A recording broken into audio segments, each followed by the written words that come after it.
महाराज प्रियव्रत राजपाट लेने से मना कर दिए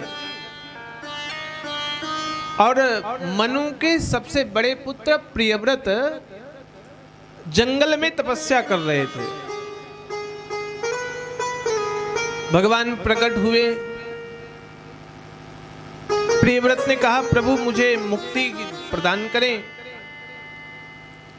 आप मुझे अपना लोक प्रदान करें, आपके चरणों में मेरा वास हो, ऐसी कृपा करें। भगवान ने कहा, ऐसी कृपा मैं तब करूंगा जब आप गृहस्थ आश्रम में जाओगे। प्रियव्रत कहने लगे, प्रभु मैं विवाह नहीं करूंगा। क्यों? क्योंकि आजकल विवाह करने से योग्य पत्नी प्राप्त हो इसकी कोई गारंटी है क्या? या स्त्रियां कहें आजकल विवाह करने से योग्य पति प्राप्त हो इसकी भी कोई गारंटी? मेरे पास बहुत भक्त हैं, मुझे लोग कहते हैं महाराज ये मेरी बेटी है, कोई सुंदर योग्य वर मिले तो बताना। कई लड़के वाले लोग हमको कहते हैं महाराज मेरा ये लड़का है, कुंवारा है, कोई सुंदर उपयुक्त वर वधू मिले तो बताना। मैं कभी इस चक्कर में नहीं पड़ता। कारण ये है कि शादी होएगी, 2-4 महीने तक ठीक है, उसके बाद झगड़ा होगा। झगड़ा होर परे बोलबे बाबा ही तो बियाह करे छे, बाबा के धरो। और ज्यादातर शादी में झूठ ही बोला जाता है। लड़के वाले भी झूठ बोलते हैं, लड़की वाले भी झूठ बोलते हैं। কত পড়িছে, অনেক পড়িছে, কত কামায়, এমন বাড়ি, এমন ঘর, এমন রিশতেদার, বিয়া হওয়ার পরে দেখলো মদ খায়, শুয়ে আছে।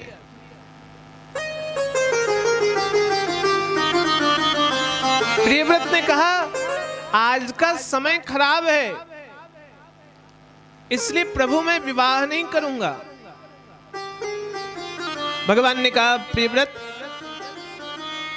तुम्हारे वंश में मेरा जन्म होने वाला है, इसलिए यदि तुम विवाह करोगे तो सृष्टि का क्रम आगे बढ़ेगा, ऐसा मेरा आदेश है।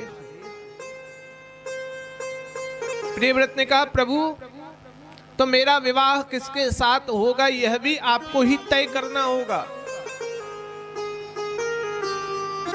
भगवान के कहने पर प्रियव्रत ने विवाह करने का निश्चय किया और प्रियव्रत का विवाह भगवान विश्वकर्मा की पुत्री वाहिष्यमती के साथ तय हुआ। विश्वकर्मा ठाकुर के तो जानो तुमरा, 17 सितंबर पूजा है। भगवान विश्वकर्मा की पुत्री वाहिष्यमती के साथ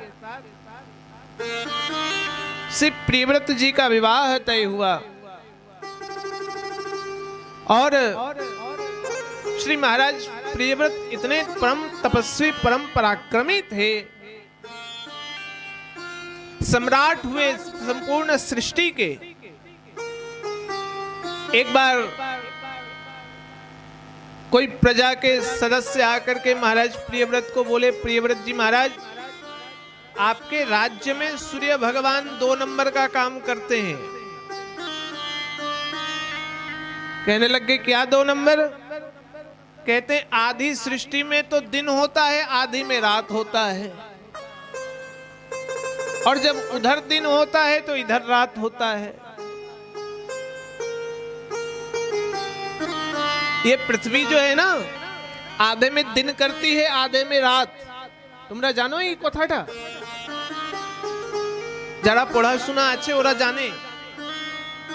এখানে তো দুপুরে 3টা 4টা বাজছে, যদি তোমরা আমেরিকায় চলে যাবে তো এখন সেখানে রাত হবে।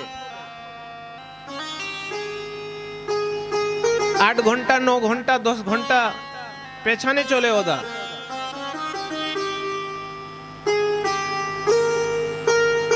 कई बार अमेरिका आदि में अब यदि कोरोना सामान्य रहा तो जुलाई के महीने में लंदन में मेरी कथा है।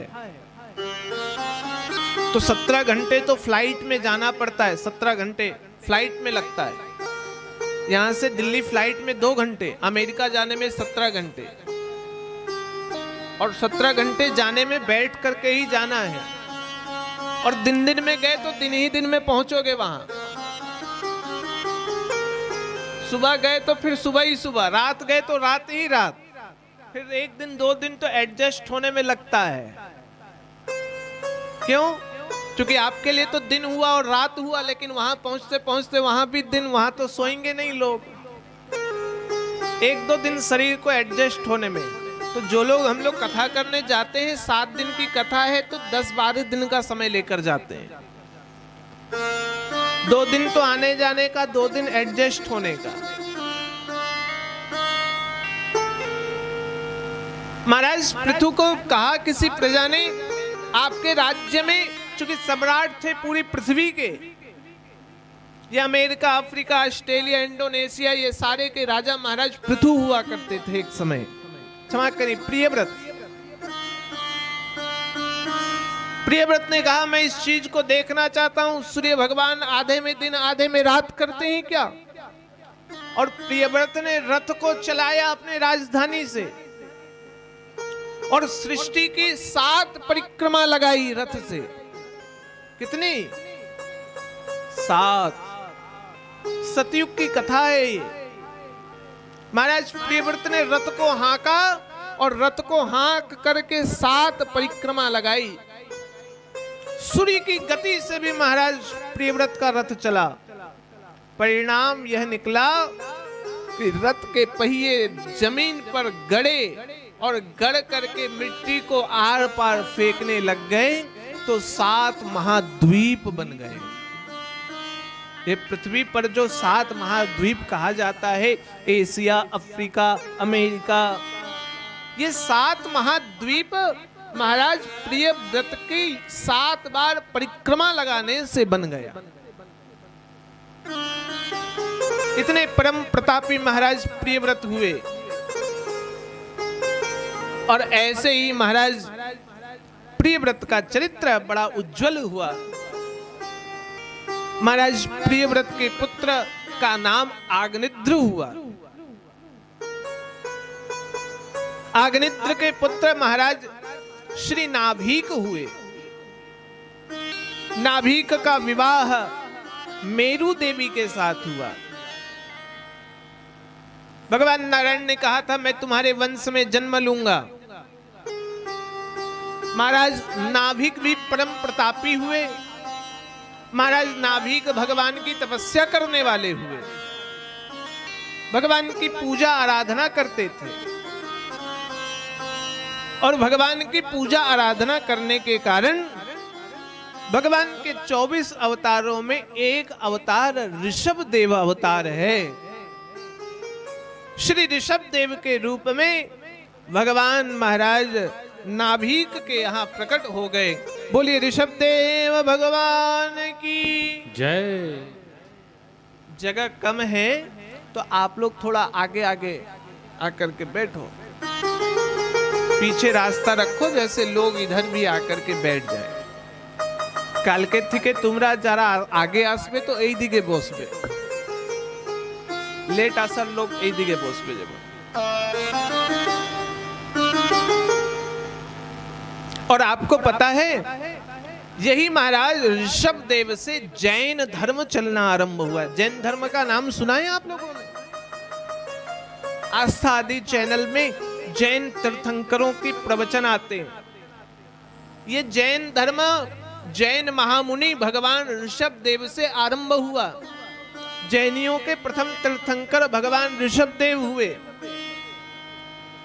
महाराज ऋषभ देव के 100 पुत्र हुए। कितने पुत्र? और 100 पुत्र में सबसे बड़े पुत्र का नाम भरत हुआ।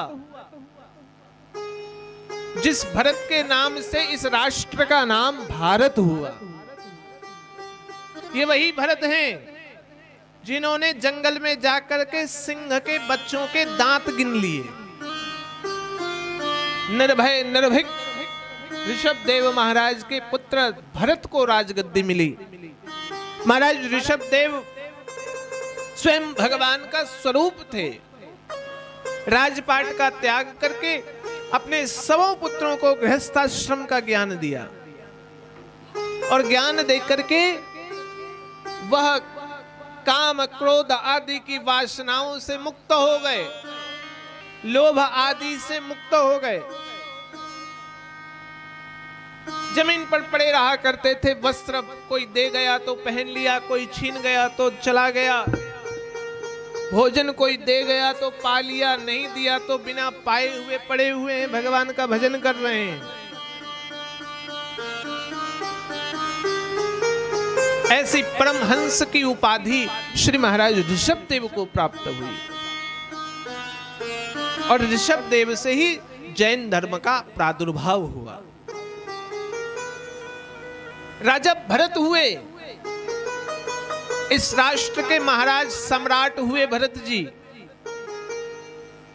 भरत जी का कालखंड आगे चला। श्री भरत जी महाराज भी परम प्रतापी हुए, भरत जी महाराज भी परम तेजस्वी ओजस्वी और पिता जैसे परम पराक्रमी हुए। आयु बढ़ा, भरत जी ने बहुत सुंदर राज्यपाट चलाया। जब बुढ़ापा आने लग गया तो भरत जी ने निश्चय किया कि गृहस्थ आश्रम को छोड़ करके संन्यास आश्रम में चल जाना चाहिए।